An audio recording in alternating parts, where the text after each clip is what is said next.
స్థానిక సంస్థల ఎన్నికల కన్నా ముందే బెజ్జంకి మండలాన్ని కరీంనగర్ జిల్లాలో కలపాలని విజ్ఞప్తి చేశారు బెజ్జంకి మాజీ సర్పంచ్ ద్యావనపల్లి మంజుల.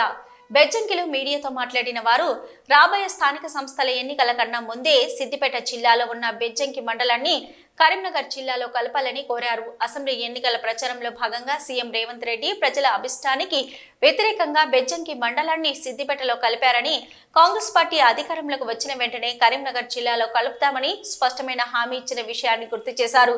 ఈ నేపథ్యంలో మండలాన్ని కరీంనగర్ జిల్లాలో కలిపేందుకు మంత్రులు పొన్నం ప్రభాకర్, శ్రీధర్ బాబు, సీతక్క, మానకొండూరు ఎమ్మెల్యే కవంపల్లి సత్యనారాయణ చొరవ చూపి మండలాన్ని ఎన్నికలకు ముందే మండలాన్ని కరీంనగర్ జిల్లాలో కలిపేందుకు చర్యలు చేపట్టాలని కోరారు.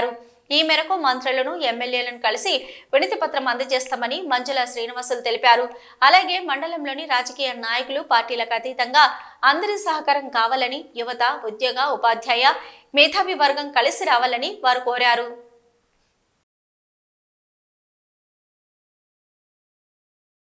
మంత్రివర్గ సమావేశంలో అలాగే ప్రత్యేక మీటింగు స్థానిక సంస్థల ఎన్నికల గురించి ముఖ్యమంత్రి రేవంత్ రెడ్డి గారు మాట్లాడుతూ త్వరలోనే ఎన్నికలు నిర్వహించడానికి సిద్ధంగా అవుతున్నట్టు చెప్పడం జరిగింది. కానీ మా ప్రాంతానికి సంబంధించి ముఖ్యమంత్రి గారు గతంలో ఇక్కడ ప్రచారానికి వచ్చిన సందర్భంలో అనేకసార్లు వినతుల నేపథ్యంలో ముఖ్యమంత్రి గారు ఇక్కడ ఈ బెజ్జంకి మండలాన్ని కరీంనగర్ జిల్లాలో తిరిగి అధికారంలోకి రాగానే కలుపుతామని మాట ఇచ్చినారు. వారికి మాట ఇచ్చినందుకు వారికి ప్రత్యేకంగా ధన్యవాదాలు.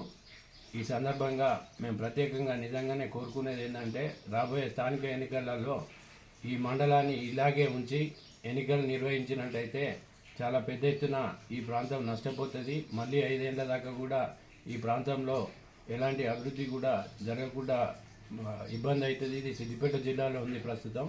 దీన్ని కరీంనగర్ జిల్లాలో చేర్చినట్టయితే స్థానిక సంస్థలలో ముఖ్యంగా జెడ్పీటీసీ ఎన్నికలలో ఇక్కడి నుంచి గెలిచేటువంటి జెడ్పీటీసీ అభ్యర్థి కూడా నష్టపోయే అవకాశం ఉంది.